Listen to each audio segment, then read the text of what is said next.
విఘ్నేశ్వర షణ్ముఖ పార్వతీ సమేత పరమేశ్వరాయ నమః.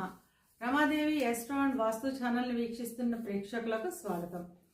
విశ్వావసు నామ సంవత్సర ఉగాది శుభాకాంక్షలతో వృషభ రాశి వారి సంవత్సర ఫలితాలు ఎలా ఉన్నాయో, చిన్న చిన్న పరిహారాలు ఏం చేసుకోవాలో చూద్దాం. మనం చెప్పుకునేవి సంవత్సర ఫలితాలు కనుక పెద్ద గ్రహాలైన గురువు, శని, రాహు, కేతువుల యుతి స్థితి గతుల ఆధారంగా ఫలితాలు ఉంటాయి. గురువు వృషభ రాశిలో సంచారం చేస్తూ మే 15వ తేదీన మిథునంలోకి ప్రవేశిస్తాడు. శని మీనంలో సంచారం చేస్తున్నాడు. రాహు మీనంలో సంచారం చేస్తూ మే 18వ తేదీన కుంభంలోకి ప్రవేశిస్తాడు. కన్యలో సంచరిస్తున్న కేతువు 18వ తేదీన సింహంలోకి ప్రవేశిస్తాడు. ఈ గ్రహస్థితిని ఆధారంగా చేసుకుని వృషభ రాశి వారికి విశ్వావసునామ సంవత్సర ఫలాలు ఎలా ఉన్నాయో, చిన్న చిన్న పరిహారాలు ఏం చేసుకోవాలో చూద్దాం. కృత్తిక 2, 3, 4 పాదాలు, రోహిణి 1, 2, 3, 4 పాదాలు, మృగశిర 1, 2 పాదాలు కలిపి వృషభ రాశిలో ఉంటాయి. వృషభ రాశికి అధిపతి శుక్రుడు. వృషభ రాశి వారికి ఈ సంవత్సరం ఆదాయం 11, వ్యయం 5, రాజపూజ్యం 1, అవమానం 3. వృషభ రాశి వారికి ఈ సంవత్సరం చాలా యోగదాయకంగా ఉంటుంది. పట్టిందల్లా బంగారం అవుతుందని చెప్పుకోవచ్చును. మొత్తం మీద 12 రాశుల పైన ఆధిపత్యం చలాయించే రాశిగా ఈ రాశిని చెప్పుకోవచ్చును. చేపట్టిన పనులన్నీ సత్వరంగా సకాలంలో నెరవేర్చుతారు. మనోధైర్యంతో అత్యంత ఉత్సాహంగా ఉంటారు. గృహంలో వివాహాది శుభకార్యాలు సఫలీకృతం అవుతాయి.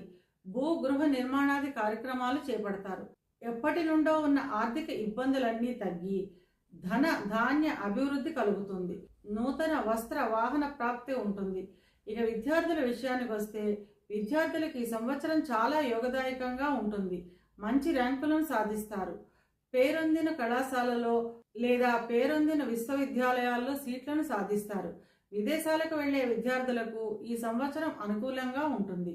ఉద్యోగ ప్రయత్నం చేసేవారికి ఈ సంవత్సరం అత్యంత అనుకూలమని చెప్పుకోవచ్చును. కోరుకున్న ఉద్యోగం లభిస్తుంది. ఉద్యోగం చేస్తున్న వారికి కార్యాలయాల్లో అత్యంత సౌకర్యంగా ఆహ్లాదంగా ఉంటుంది. పై అధికారుల గుర్తింపు లభిస్తుంది. గౌరవ మర్యాదలు లభిస్తాయి. ఎప్పటి నుంచో ఆగిపోయిన పదోన్నతులు లభిస్తాయి. కోరుకున్న చోటికి బదిలీల కోసం ఎదురు చూసేవారికి కోరుకున్న చోటికి బదిలీలు అవుతాయి. విదేశాలకు వెళ్ళాలి అనుకునే వారికి అవకాశాలు వస్తాయి. విదేశాల్లో ఉన్నవారికి అభివృద్ధి ఉంటుంది. ఇక వ్యాపారస్తుల విషయానికి వస్తే వ్యాపారం చాలా అనుకూలంగా ఉంటుంది. నూతన ప్రణాళికలు వేసి ప్రణాళికాబద్ధంగా వ్యాపారాన్ని విస్తరిస్తారు. కొత్త బ్రాంచీలను ప్రారంభిస్తారు.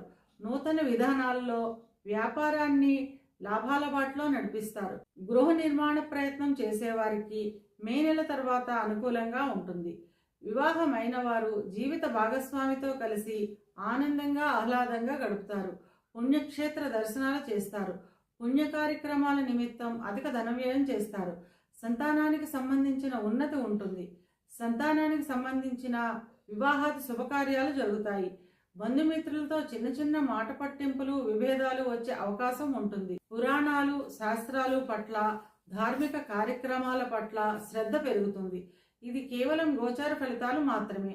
గోచార ఫలితాలు పూర్తిగా జన్మజాతక చక్రంపై ఆధారపడి పనిచేస్తాయి కనుక తమ జన్మజాతక చక్రాన్ని విశ్లేషణ చేయించుకోవాలి అనుకునేవారు కింది నెంబర్కి వాట్సాప్ చేసి కన్సల్టేషన్ తీసుకోండి. వృషభ రాశి వారు అనుకూలతను పెంచుకోవడానికి, ప్రతికూలతను తగ్గించుకోవడానికి నరసింహ కరావలంబ స్తోత్రాన్ని వినడం లేదా చదవడం ద్వారా అంతా మంచి జరుగుతుంది.